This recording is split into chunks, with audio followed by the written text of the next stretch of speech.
This is Writers on Film, the only podcast dedicated to books on cinema.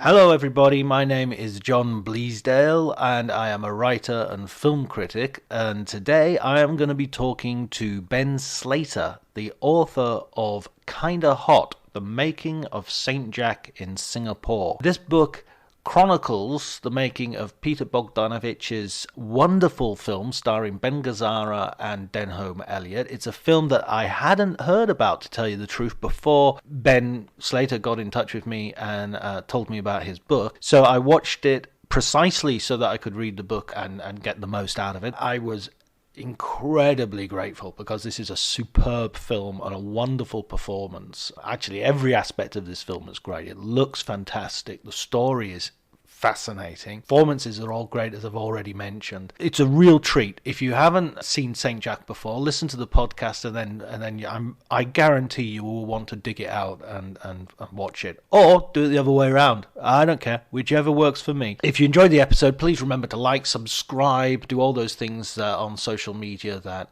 will help us grow as a podcast. I truly appreciate it. And enjoy the conversation.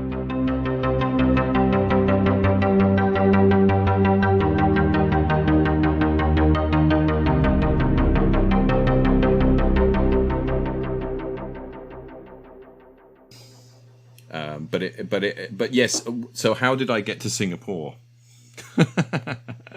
Well, I mean, when we talk about my interest in St. Jack, and it comes out of my coming to Singapore for the first time, and so my relationship with the film and my relationship with Singapore, they run parallel to each other. So I originally came to Singapore in 1998 to do a theatre production. So I had gone to university with a Singaporean friend who was a student at Bristol Uni with me when we were doing drama. And she had come back to Singapore after graduation, and she invited me along with another really good friend of mine from Bristol who would become her husband. And they had started a little theatre company, and they invited me to come in 98. And they told me that the year before, in 1997, they had attended the first ever screening in Singapore of this film called St. Jack. And I knew the name, and I knew Bogdanovich. I was pretty aware of Bogdanovich's career, but I had somehow never seen St. Jack, and was really only dimly aware that it was made in Singapore. I just knew there was this film that was based on a Paul Theroux novel that was set in Asia, but I knew very little about it. And now I was in Singapore, and I was getting to know this country that I think a lot of people don't know very much about Singapore. Even today, and there have been things like Crazy Rich Asians, and Singapore comes up in the news in all sorts of weird contexts. Like, I know it came up in the UK a lot.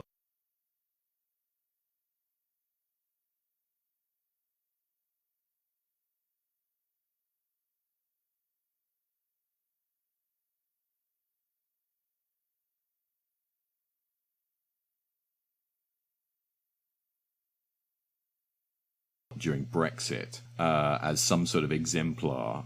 But generally speaking, people don't really know much about Singapore, and I certainly didn't. I was completely ignorant about Singapore. So I came to Singapore in the late 90s, was heard about this film that had been made in Singapore, so I was immediately very curious about the film, and suddenly I now had this relationship with Singapore, and I fell in love with a Singaporean. All right. Is that oversharing? I don't know. So I'm falling in love with a country. I'm falling in love with a person who is now my wife, and she's in the next room, and then I'm hearing about this film, and I'm so curious about the film, and I go back to the UK after this time I spent in Singapore. It's about 2 months, and I can't see the film because it came out in England or the UK on VHS in the early 80s, but basically was out of print. And I couldn't get hold of the VHS tape, and there was no DVD at that point, and DVD was just starting to become popular then. And then all I could do was read the book. So I got hold of Paul Theroux's novel, St. Jack, and I really enjoyed it. And the book has like a very, very palpable sense of place. And I was able to connect that, even though Singapore has changed so radically. And that is part of the narrative of Singapore, that it's just moved so fast and developed so quickly that the world of St. Jack is almost like another country. There were enough pockets of old Singapore that I had bumped into that I could really connect it with the book and really enjoyed the book, as well as it being this kind of bit of the past and a bit of the history of Singapore. And then finally, I think about early 2001, that I was just looking on Amazon and I saw there was a DVD of St. Jack. And at that point, Roger Corman had started putting out some of his more sort of prestige titles on DVD in America, and I immediately ordered it. It was on NTSC, so I had to find a player for it. And for non-UK listeners, NTSC is not a format we can play in the UK. We play PAL. And luckily, I was working in a cinema in Sheffield, and we had an NTSC player.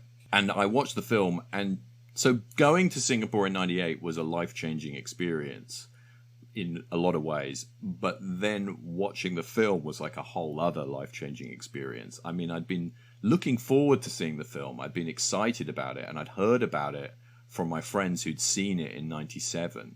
And by the way, the film was still banned in Singapore.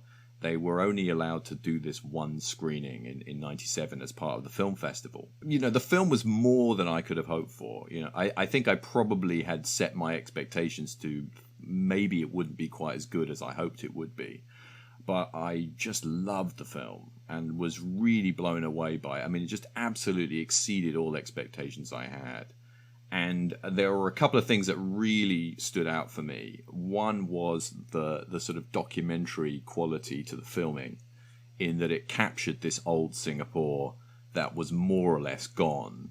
But as I say, there are little corners of Singapore that you can kind of identify.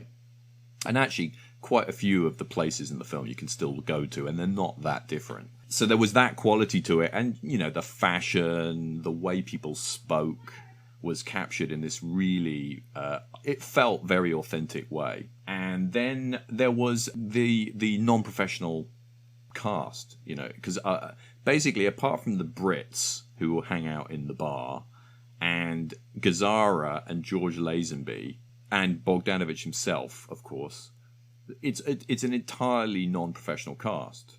And I just found that the way that Bogdanovich was able to work with essentially amateur actors and blend them in with his professional cast, it just worked so well. And that is an incredibly hard thing to do. And there was a real feeling of warmth about the film.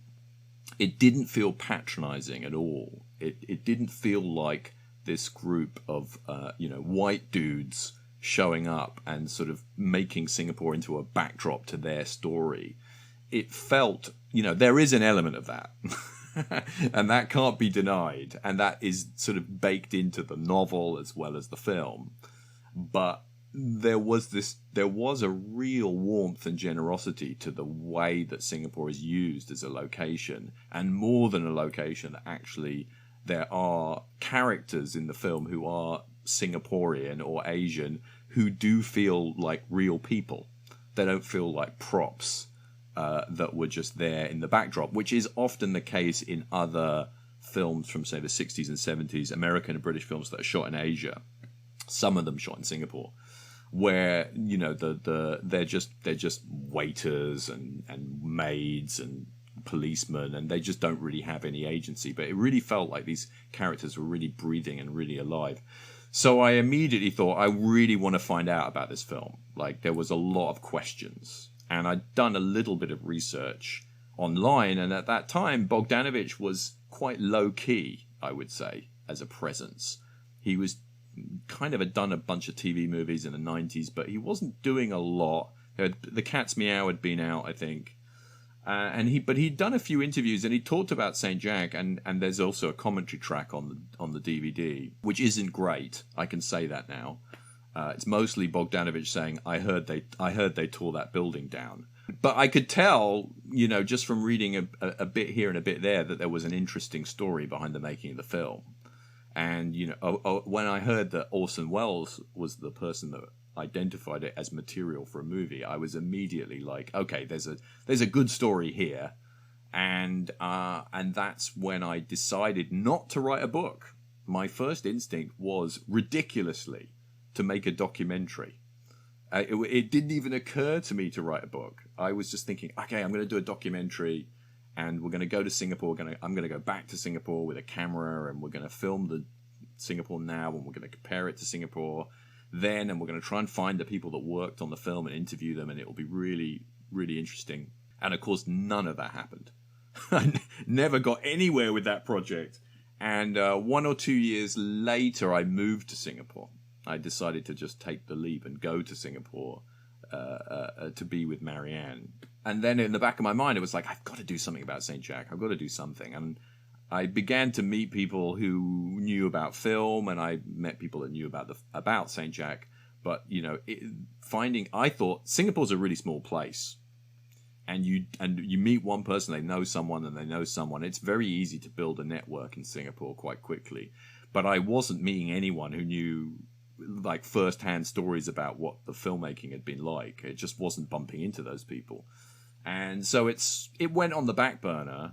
And then a few years later, I kind of revived it, and I had a film blog. And this is pre-social media, really. It was when there was that period where blogging was social media. Do you remember that? Twitter, I remember first reading about Twitter as a micro-blogging site. Yes, exactly. So the actual yes. definition of Twitter was micro-blogging, so tiny 120 characters. Yes, save yourself having to craft, really complicated bits of writing, and you just have to write your thoughts out. I remember thinking, as a blogger in the sort of 2005 period, that would be great not to have to write such long posts. Anyway, I wrote 2 posts about St. Jack, which were entirely based on just stuff I'd gleaned on the internet and just putting them together. And they did get a really good response. And so I knew someone who worked for a publisher in Singapore. And I asked her, do you think anyone would be interested in this book? Because I needed a kick in the backside. I needed somebody to say, hey, we want this book.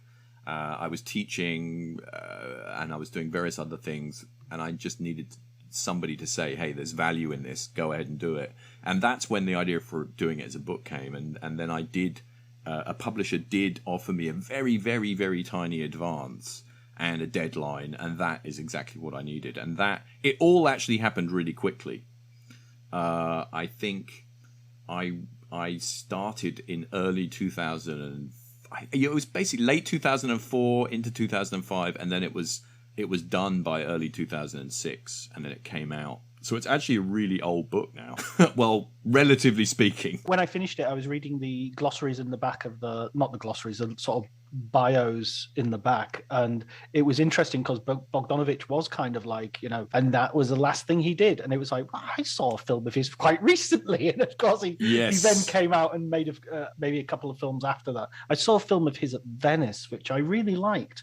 Would that have been She's Funny That Way? Yes, that would have been that. Well, you have to read the article, and I'll send you the link if you haven't seen it, to this guy called James Kenny, who's found the Bogdanovich's preferred cut of She's Funny That Way. Oh, right. Okay. Which was called Squirrels to the Nuts, and there was some dispute with the producers, and it was very drastically re-edited and reshot, somewhat against Bogdanovich's wishes, but he kind of just went along with it. But there is another cut of the film that has showed up weirdly enough on eBay, and this guy who's a super Bogdanovich fan called James has managed to get hold of it. Oh wow! No, I'll look into that. Just for our listeners, because I had never heard of St. Jack before I received your book, or I received your email first. And I was kind of like, do I want to watch a sort of lesser Bogdanovich? Am I really? And I thought, okay, I found it. I watched it before I read your book. Oh, good.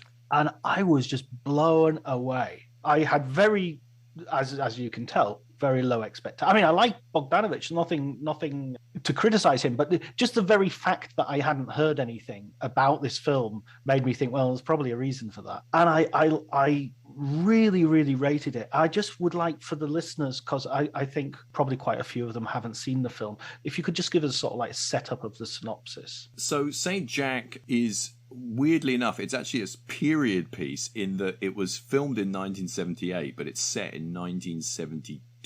And it's about an American expatriate who's been living in Singapore for at least 15 years, maybe more. And he has a day job where he works as a ship's chandler, which means basically he helps a Chinese businessman to sell, stuff to sailors and ships that are coming to Singapore and stopping at the port. But we don't really see very much of that because Jack has a double life. He's actually a pimp. And he makes money from taking visitors to Singapore to meet girls and boys or whatever they want. And he's kind of made this really weird life for himself he's a kind of a hustler, essentially. And in the movie, he's played by Ben Gazzara. Who is phenomenal. That's such a good performance. I would put it up there with like Jeff Bridges in The Dude, in the Big Lebowski, which of course Gazzara's in as well. Also playing kind of, you could kind of watch this as a prequel to the Big Lebowski. Well, the character he becomes in the Big Lebowski, that would be like the best case scenario, right? For Jack Flowers, that he becomes Jackie Treehorn, and becomes a successful pornographer. But yeah, no, I mean Gazzara is quite similar in a lot of his films. But this is really like maximum Gazzara. I mean, along with Killing of a Chinese Bookie and a couple of other great performances. I mean, this draws out all the best qualities of Gazzara, which is this amazing face, really, and that wonderful voice. That I think you refer to it in the book as that sort of typical drawl. Yes, and I one of the people that worked on the film said that when he was shooting, they couldn't understand what he was saying because he spoke so low and so deep that it was barely audible, but it was like beautifully picked up on the mics. And he's got this amazing voice, and it just feels like somebody who's really lived a life and seen a lot. And Gazzara was definitely a very troubled guy, and so he's able to express all of this insecurity and this sort of fear that the Jack character has in his eyes, even while he puts on this appearance of being completely on top of things. So Jack, the trajectory of Jack is that he wants to start his own brothel, and he has this dream of almost a Playboy Mansion-like place, this kind of beautiful old mansion with live music and a bar and beautiful women floating around. And he briefly achieves that dream, but unfortunately he runs foul of local gangsters. And then in the sort of final act of the film, he has one last chance to sort of make a buck, which is when firstly, he gets offered the opportunity to run an R&R camp for GIs who are on their break from fighting in the Vietnam War. And that was a very important subplot for Bogdanovich because he really saw this as his anti-war statement. And then when that falls apart, as it eventually does, he gets another chance to become a blackmailer, basically. And that kind of sets up the final confrontation of the film, which I don't want to spoil for people.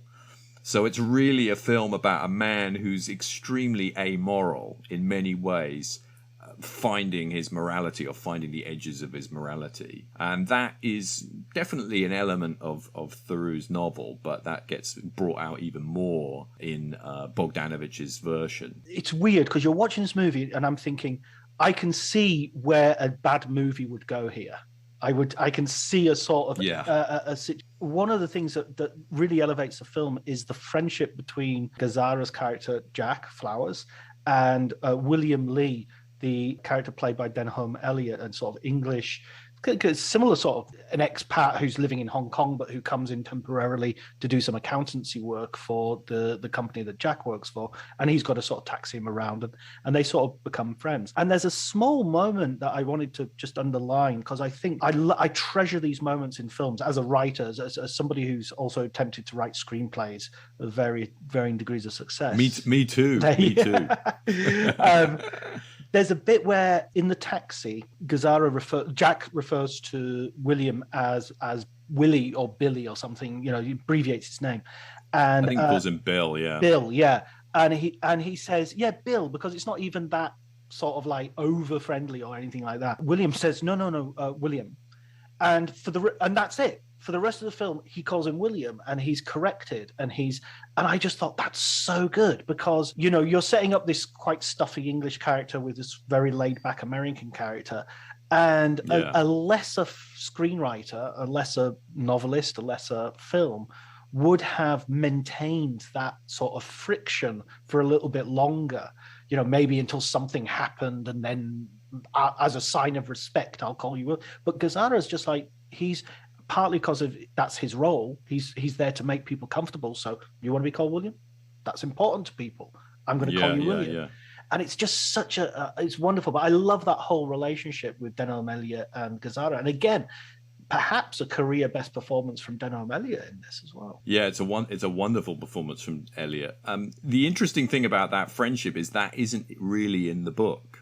That is something that developed as they were working on the script. And especially once they got to Singapore as well, because there was a lot of improvisation, a lot of last-minute rewriting. But the book was rather problematic to adapt, because essentially it begins with William Lee arriving in Singapore and then, spoiler alert, dying, and then it goes into a series of flashbacks to Jack Flowers' past, and then it sort of catches up at the present. And that was a real problem for them to kind of make that into a satisfying film, not to mention the fact they'd have to sort of age characters and de-age characters at various points, which was not something that was easy to do at that point. And so the idea of basically breaking up William Lee's visits so he comes 3 times instead of 1 was a brilliant idea, because it essentially gives their 3 sections to the film that are all sort of marked around those visits. But in order for that to work, the relationship had to change between the characters. And in Theroux's book, William Lee is a kind of shadow figure for Jack, who really he embarrasses him. He's this person that Jack sees himself in, and yet is sort of cringing at the way he behaves. And then, of course, when he dies, he's really feeling his own mortality. Whereas in the movie, they do make it into a much more of essentially a kind of buddy relationship. As you say, it's this kind of these unlikely friends, and yet it creates a whole level of warmth which isn't in the book. And the interplay between the two of them is really beautiful. But that point that you made earlier about how the film, you can see the way the film could go perhaps in a more cliched direction, and then it steers away from it. I mean, that really was Bogdanovich's mode. Like, he could see the beats that would be the obvious beats, and he really always tried to go left instead of right. For instance, the obvious scene is the scene where the young boy beats up the prostitute.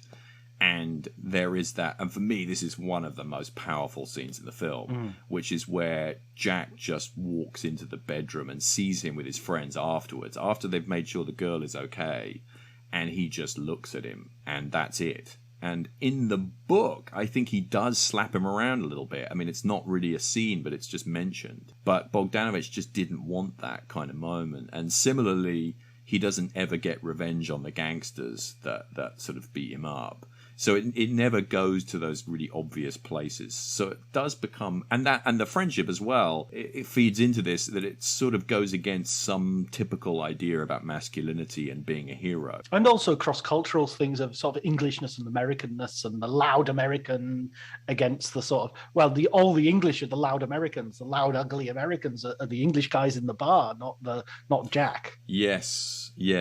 I mean, a lot of that comes from Paul Theroux's experience teaching at the university in Singapore, and in some ways the St. Jack book is a thinly veiled metaphor, if you will, for Paul Theroux being this sort of young American showing up at this very stuffy English expat environment and being made to feel like a second-class citizen. But Bogdanovich had none of that baggage, so he does something very different with it. And he makes William Lee into this much more sympathetic character. But while they still keep the guys in the bar being an awful chorus of racism and misogyny and generally examples of what you shouldn't be, but they're also comic characters as well. I kind of wouldn't mind having a drink Rodney with them. Bewes. Yeah, yes, exactly. Rodney Bewes from the Likely Lads shows up. That's an unlikely lad if I've ever seen one. And I mean, this is probably more trivia than anyone wants to know, but when I was researching my book, I tried to interview Rodney Bewes, and I found his agent's contact somewhere, and I wrote to them, and he said, I'm sorry, Rodney's not available. He's writing his own memoir, and he will be covering St. Jack in his memoir. And I think about 2 years later, I found the memoir, and I was like, okay, maybe there's some really great details that I didn't include in my book, and it was barely mentioned. It was like there was just one passing reference to him being drunk the whole time, not remembering much, and not liking Peter Bogdanovich, and that was basically it. So Rodney Bewes did not have great stories about his time in Singapore. Yeah, apparently, you said Joss Ackland of that bunch didn't get on with anybody. Yes, yeah, because Joss Ackland's character in the book is the leader. He's the one that's sort of in charge of that group and the most cutting one. And you do see, well, he basically doesn't show up again.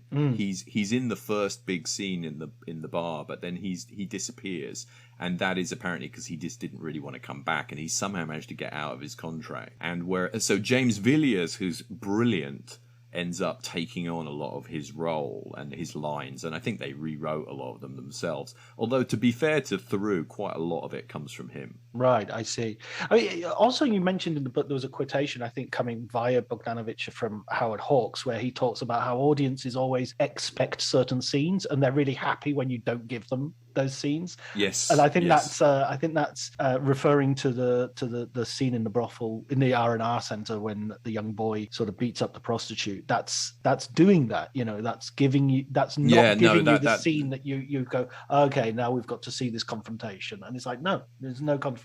Yeah, there were Bogdanovich is making this film in a total state of creative freedom.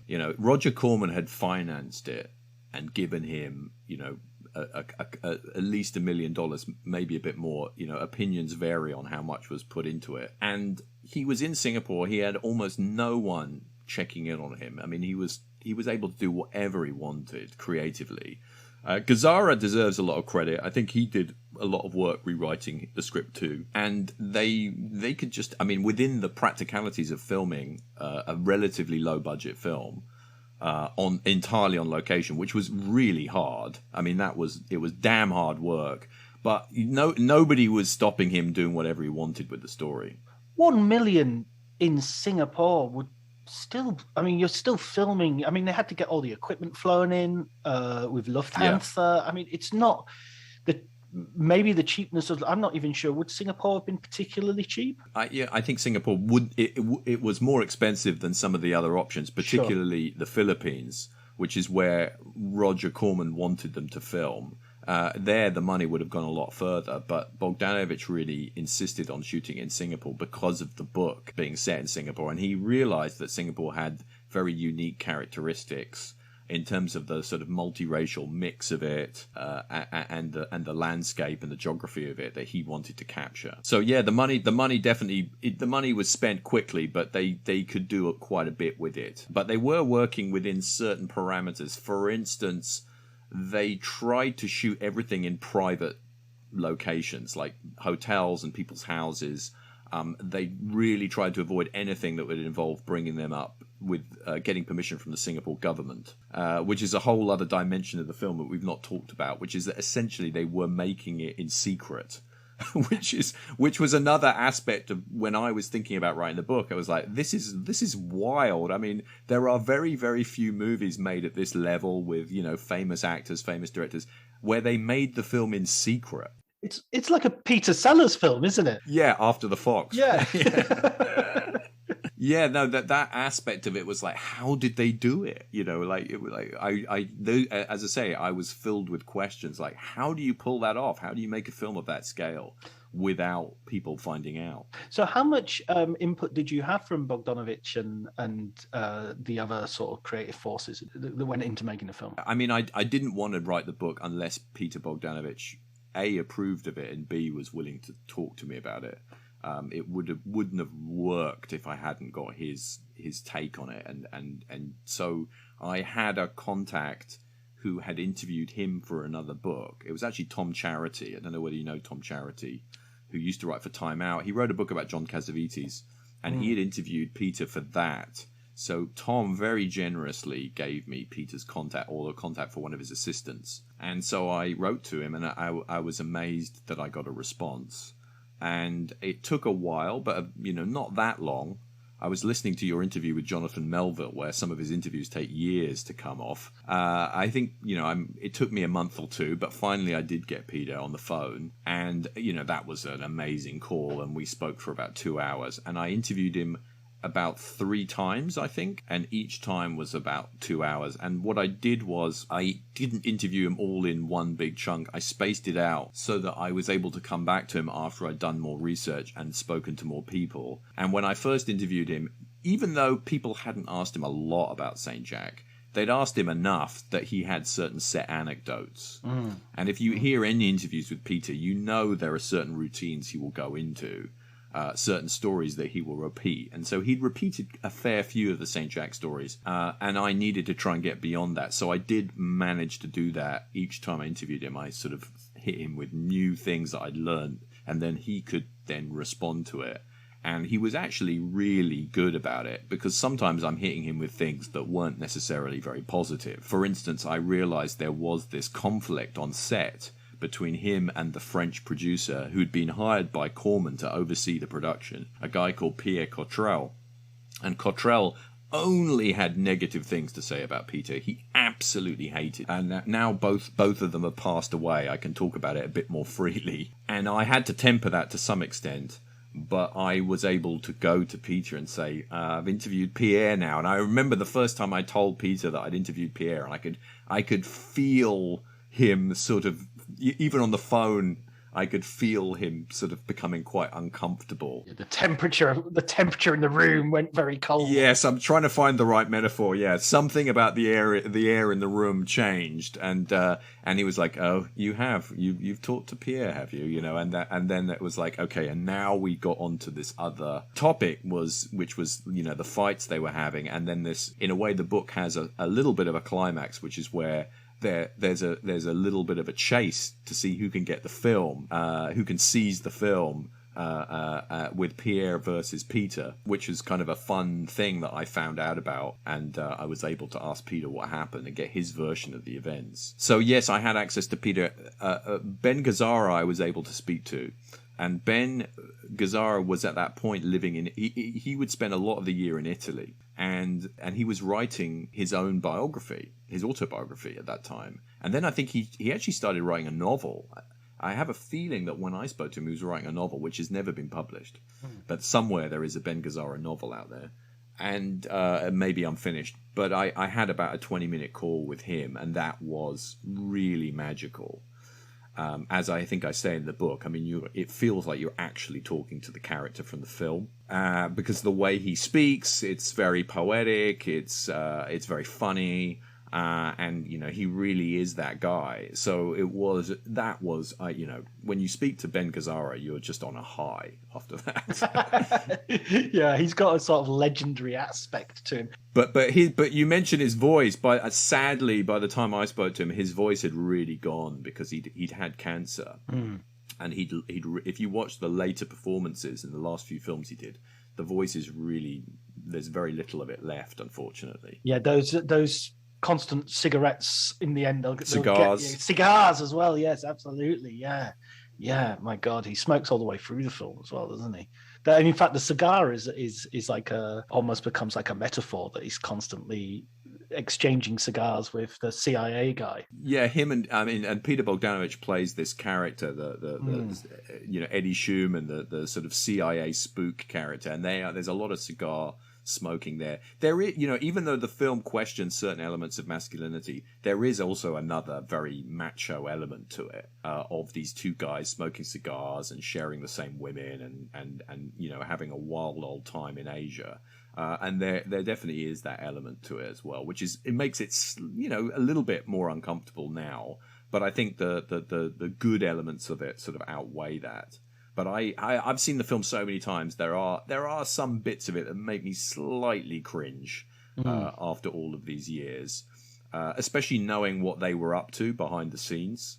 There was a lot of seeing prostitutes going on, at the back. And of course they were casting a movie, so they had access to lots of young women. So that was clearly a big preoccupation for both of them, and they really bonded over that. And you can sort of see a little bit of that on screen as well. They're even joking about it in terms of Gazzara telling his daughter that we were writing and thinking last night, or we're doing deep research. Yes. And it's just like, guys, that doesn't play well. It doesn't read the room. There's did you hear the TCM, the Turner Classic Movies podcast about Bogdanovich's life, which he did? No. Luckily they got it done before he passed away. Right. I actually contributed to the episode that deals with St. Jack, and they do actually, Ben Mankiewicz, of course, relative of Mank, who you've mentioned on previous podcasts. He does call Peter out on his sort of macho and misogynistic behavior a couple of times. And actually, it's a pretty good moment if you listen to that episode. He does talk to Peter about the sort of dynamics of him, basically sort of acquiring the women who he was casting in the film. But I mean, that feels like it's also what the film is about to some degree. It is about. It's not like this is something that is unexamined.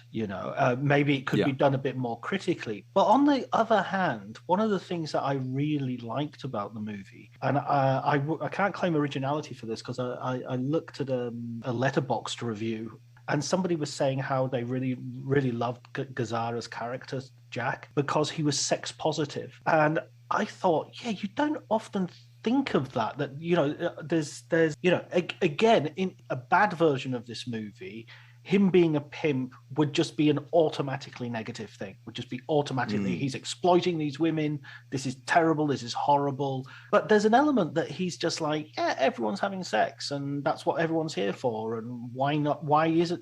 He's basically, he's a sex worker. He's middle management as a sex worker, And there are definite issues with that. Yeah. There's definite issues with that. There's definite problems with that.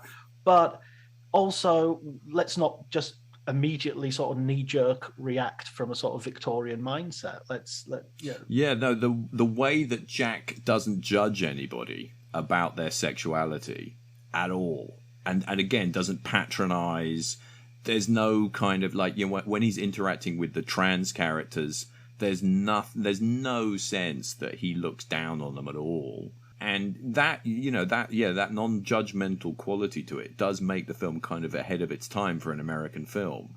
It is actually quite unusual to see a character who isn't casting any judgment at all. When he goes to the hotel with William and he says to the sort of the bellboy or whoever's the brought bellboy, them up, and he sort of says, "Wipe that smirk off your face. I know what you're thinking." But it's not like. It's not like a hang up of he thought we were gay and gets angry about it or no, he doesn't care at all. Exactly. It's just like he thinks it's funny, So fair enough. That could be what we're doing, but we're not doing it. Yeah, no, and that scene, I love that scene, by the way, where he where Denham Elliott lies down on the bed and he brings him the water and he sort of makes sure the air conditioning on. It is so tender. It is almost romantic in its tenderness, and it is actually quite a rare depiction of male friendship.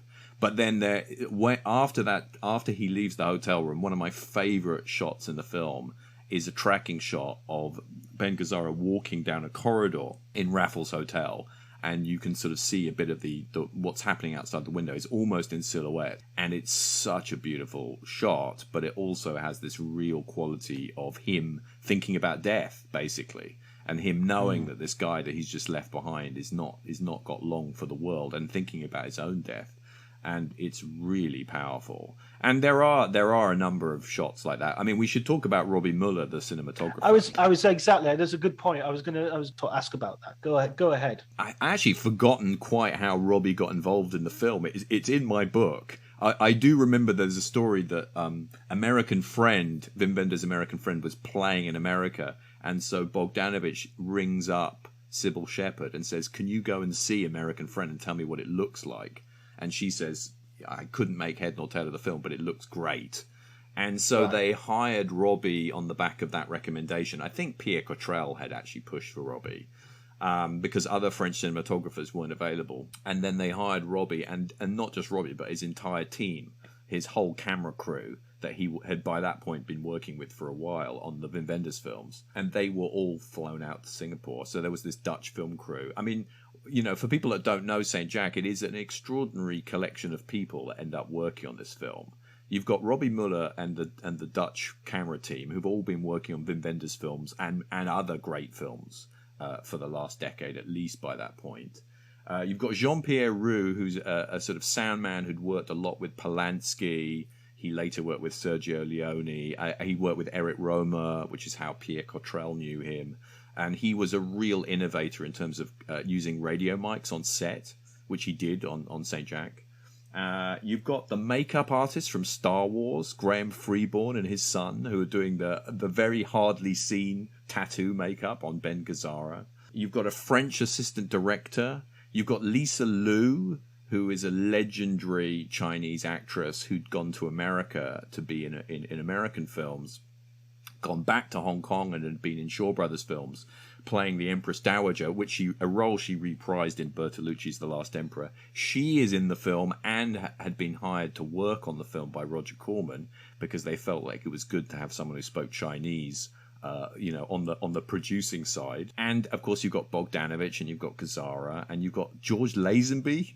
James Bond himself pops up playing a gay senator, and he's excellent in it as well. I mean, he gets a lot of stick for on Her Majesty's Secret Service, but which I love, by the way. Exactly, yeah. I was going to just about to say it's a really good performance, I think. But in this film, he's super. Well, you were talking about that non-judgmental quality. The scene where Jack bribes the hustler, the gay prostitute, to go up to his room or to let Jack see what's going on in the room.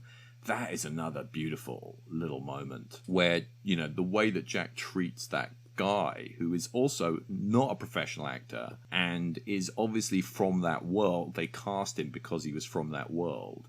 And it's just done, you know, it doesn't feel like he's threatening him. It doesn't feel like he's bullying him. It doesn't feel like he's homophobic. But yes, George Lazenby agreed to do it because he was in Singapore shooting an episode of Hawaii Five-0. And they just said to him, like, we need a guy to play this role. And I think they hadn't cast it. I'm not quite sure why they hadn't cast it. That was the way it worked with a lot of roles. Bogdanovich also cast himself last minute to play the CIA guy.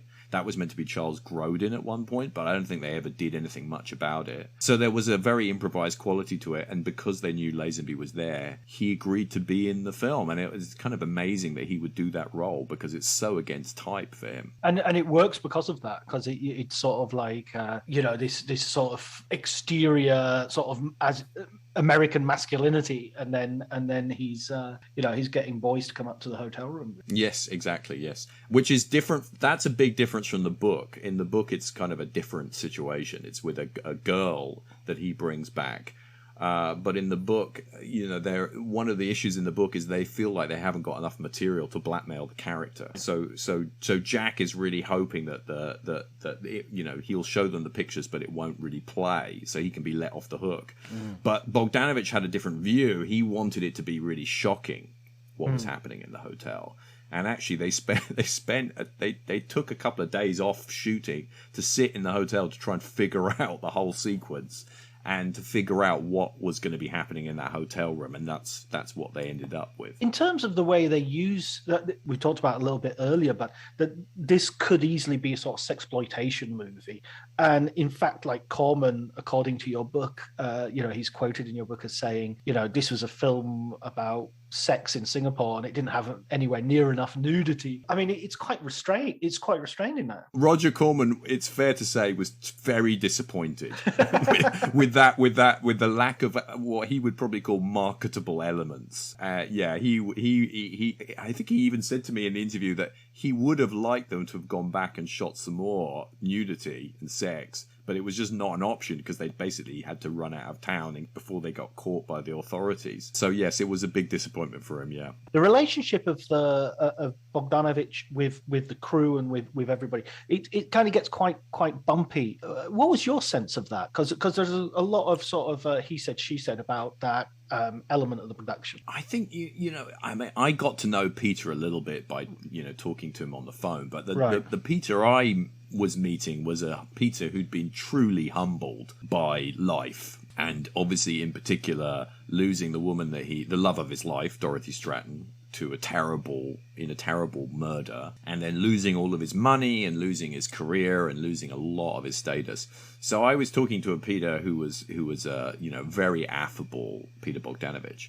But the Peter Bogdanovich of 1978 was really, even though he'd had his box office flops, he was still pretty much on top of the world. And I think Peter was somebody that some people really got on with and really had a good time with, and other people just didn't like him and just took very strongly against him. And I think the crew was sort of divided in that regard. And I think that a lot of the Europeans didn't warm to him greatly. They found him pretty arrogant. Robbie Muller told me that he found Bogdanovich somebody that you had to kind of manage, basically. You handled him with care. And there is some great footage that was shot by the BBC of them filming, and you actually get to see the relationship between Robbie and Peter.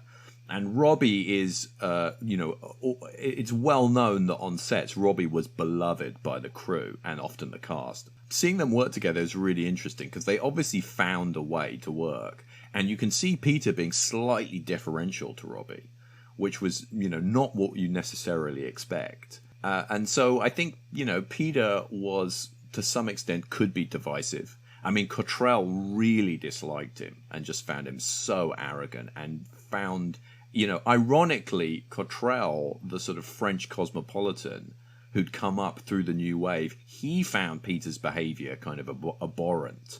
He found all of the seeing all the prostitutes and all of that stuff somewhat disgusting. And he really kind of stressed that to me, that he thought Peter's behavior was pretty shocking and exploitative. So there was that element too playing into it. But yeah, I think people had different opinions about Peter, and I didn't get a sense of like him being just dreadful. He was definitely arrogant. There's no doubt about it. And I think if you got on the wrong side of him, he wouldn't be an easy person to deal with. He expected a very high level from everybody around him. Yeah, but I also think there were people that loved him and really got on well with him, and you can see that through his career and the later parts of his career. I mean, when he passed away, there was such an outpouring of grief and people who worked with him writing these really beautiful accounts of projects that they'd done with him and how sweet he was. But that was all a kind of post-80s Peter, really, that they were talking about. But even people that work with him on Last Picture Show, there's a real fondness there for Peter. He's kind of still for me a very enigmatic person, and a very unique character and very unique personality. It's weird because other than seeing Last Picture Show, my second first meeting with him would have been as the author of This Is Orson Welles and yes, reading that, and so also sort of seeing him very much as an acolyte and as a researcher and as somebody who is building up sort of golden age Hollywood. It's almost like he's an extension of the Cahiers people, how Truffaut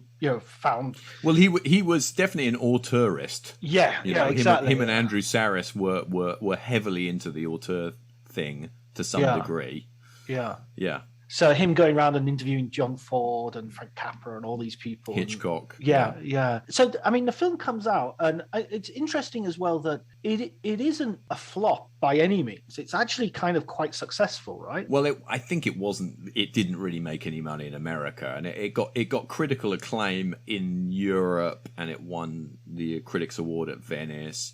And Denham Elliott was nominated for a BAFTA in the UK. Although I did a little bit of research and it seemed it was released almost entirely only in London, in Soho, in some sort of sleazy cinema in Soho. It did not have a wide release in the UK. And the American reception was mixed. You know, Roger Ebert really liked it, but Vincent Canby in the New York Times didn't like it, which was really, for Peter, the New York Times is really the one. You know, you've got to get a great review from the New York Times. So he was still upset about that review all of those years later when I spoke to him. He says Canby slept through the screening. Yeah, he'd heard a rumor that Canby had fallen asleep. Yeah.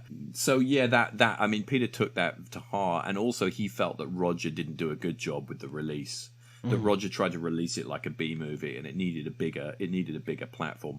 You know, the story is that Peter wanted to sell the film to a studio, right, and get it away from Roger.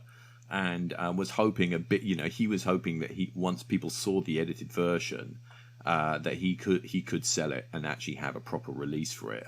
But that never happened. The studios didn't buy. I don't know whether the offers ever came or whether there weren't enough money. I'm not quite sure what happened. I mean, I know that Peter and Roger remained on good terms in the end, but there was a wobbly moment there where they weren't very happy with each other in the aftermath of St. Jack. And I think Roger told me that it did eventually break even, but it took a long time.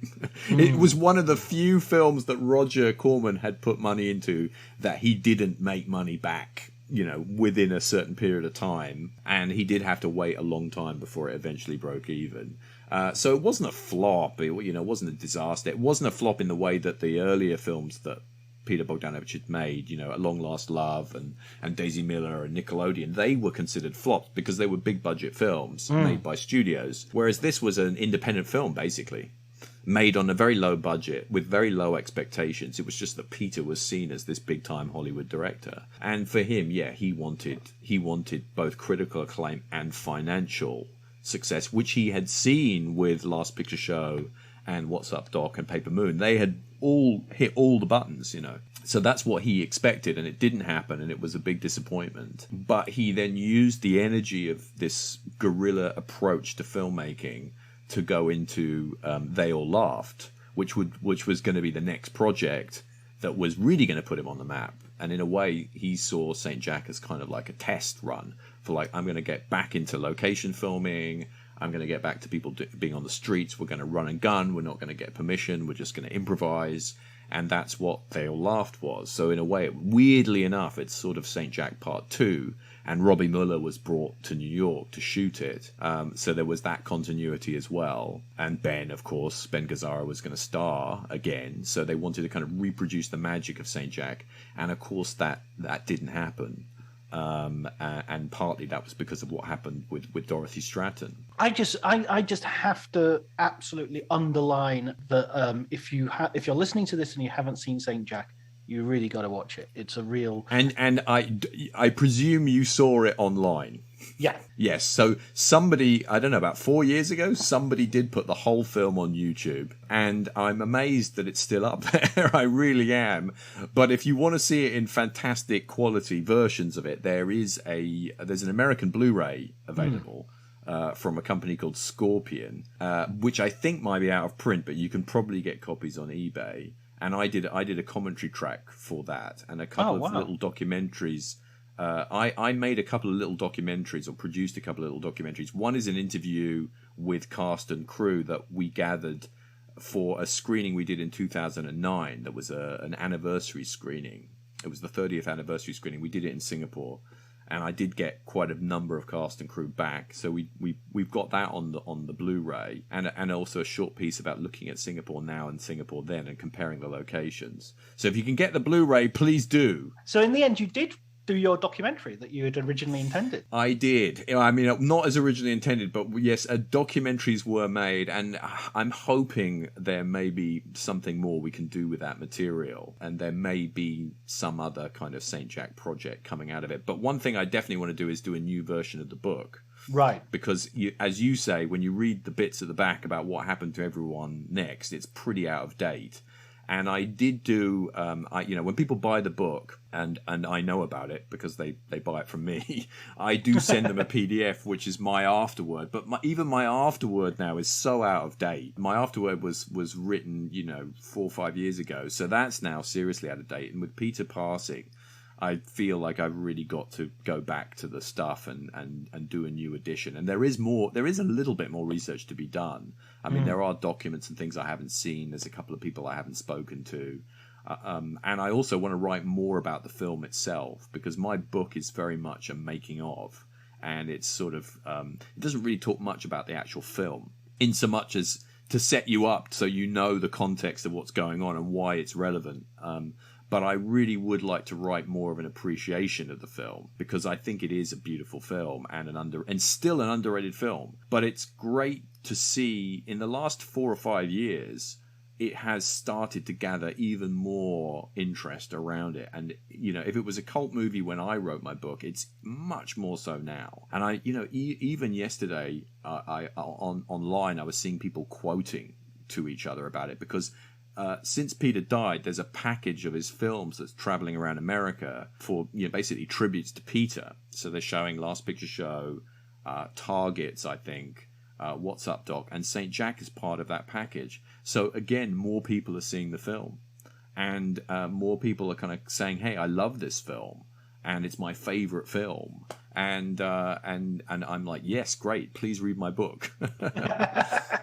No, I mean, I think it really, really deserves to be rediscovered. I'm very happy to promote it on that basis, because it's just such a, as I say, if you hadn't sent me that book, I would not have, I don't know when I would have come across this. And the other thing is, it sort of spikes out into other sort of underseen and underappreciated films. I mean, on the back of this, I started watching, I watched Husbands, which I'd never seen before, John Cassavetes. And then that just got me into it. Now I've watched Opening Night, which in a way has a similar sort of, not production history, but reception history, if you like. It sort of doesn't even come out properly, and it's all over the place in terms of like, I think a DVD comes out in the middle of the 90s and is quickly sort of disappears. And so right. There are these filmmakers who are, they did really good work, and it deserves to be out there and to be seen and watched. Well, yeah, I mean, there's always more things to discover, right? I mean, there's always gems in people's filmographies that you can't believe you overlooked.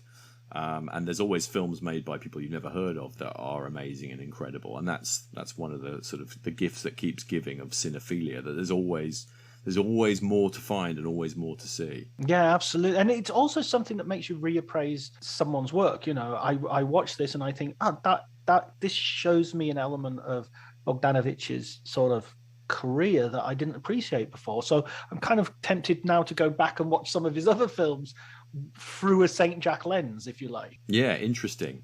One thing you might notice is that he has a thing about shenanigans in hotels. Right. It's a recurring motif that I've noticed in his films. There's often stuff involving people in the wrong hotel room or going into hotel rooms they shouldn't. There's a whole extended bit in Paper Moon about that. There's a whole thing in She's Funny That Way about hotel rooms. Yes, and She's Funny That Way was inspired by what happened in Singapore, where he gave money to prostitutes and told them to quit the business. So that was the germ of the idea that went into what became his last film, was from St. Jack. But yeah, there's a whole bit about hotel rooms, and then in St. Jack there's the whole hotel business at the end of the film. So I remember when I was rewatching Paper Moon when I was researching St. Jack, I was like, oh my god, he's back to people in hotel rooms and keys, and this was obviously a weird obsession that he had. It's probably just reflecting his life as sort of an itinerant sort of, traveller. Yes, maybe. Well, there are...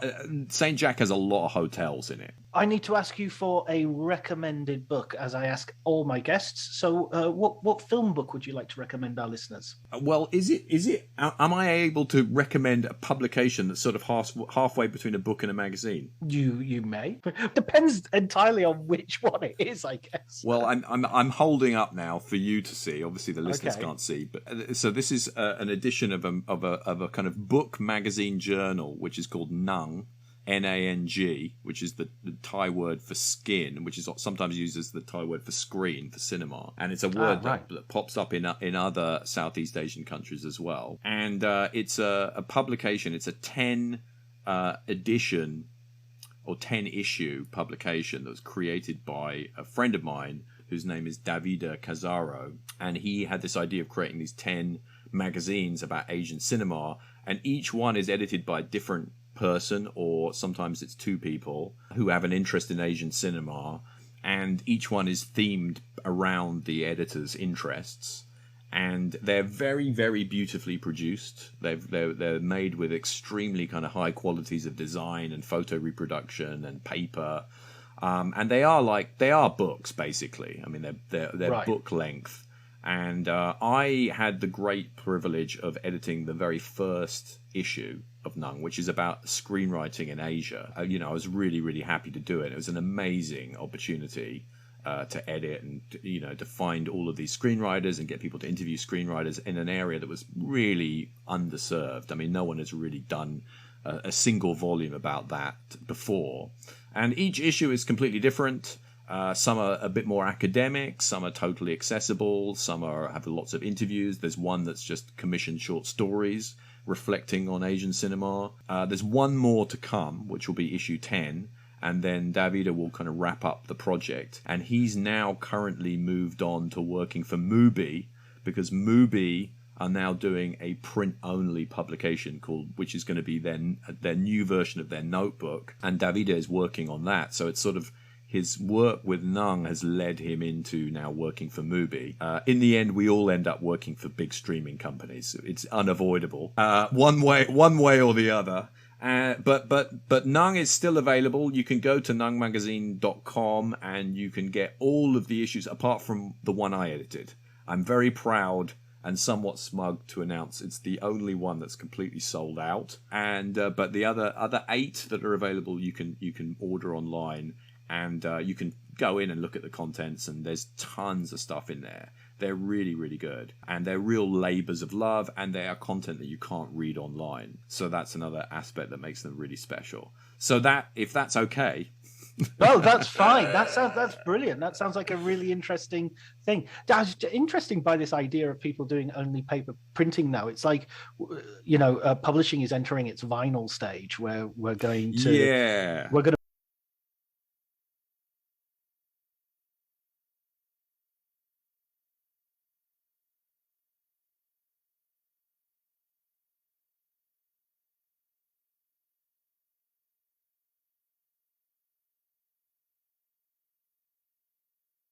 withdraw from the internet, and we're going to say, look, if you want to read this, you're going to have to buy a book, or you're going to have to buy the magazine, because it's not going to be, David Simon, the creator of The Wire, was very interesting it was very, very, very sort of critical and disparaging of the whole publishing industry, saying, in what business do you give away your entire product for free, in terms of newspapers and magazines? Why did you just dump everything online as at the minute that the internet came around? Okay, so his point is that it's over now because they gave it all away for free, right?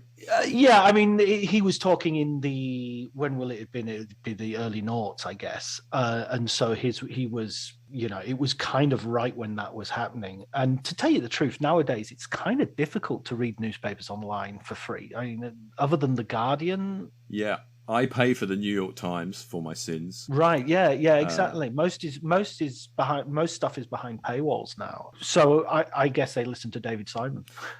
But the print only thing, I mean, that's been going on for a while. There is this whole kind of subculture of print only magazines and there is a kind of hipster element to that, as you say, a kind of like going back to vinyl or VHS tape. There's definitely a feeling of let's reject the idea that everything is accessible instantly. And I think that I agree with some of that for sure.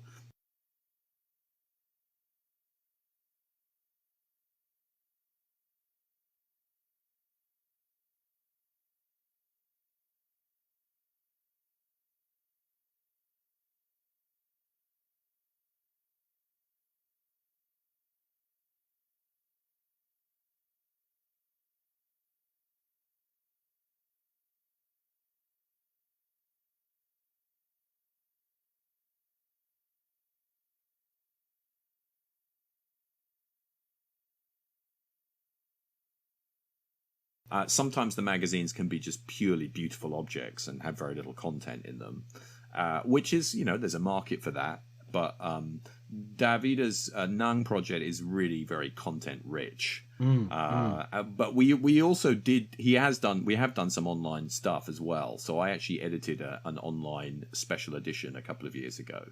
So we're not totally rejecting the internet. And of course, the internet is how you get the thing. So all of these things work well together. But I think with Mubi's Notebook, they want to do something. They've had the Notebook website for years, which used to be, I don't know whether you remember, it used to be called The Auteurs at one point.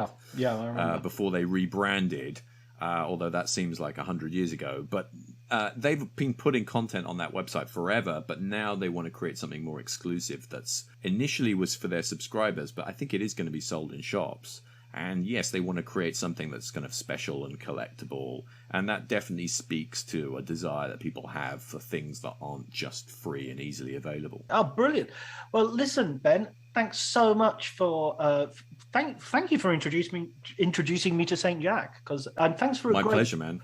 And it was a really, really good book, a really interesting read. And not only in terms of the making of the film, but like, as you were saying right at the very beginning of the conversation, I'm totally ignorant about Singapore. And so reading about the history of Singapore and how it relates to the film as well, all of that stuff was super. Thank you so much. I know, I really appreciate it. And I've been really enjoying the podcasts.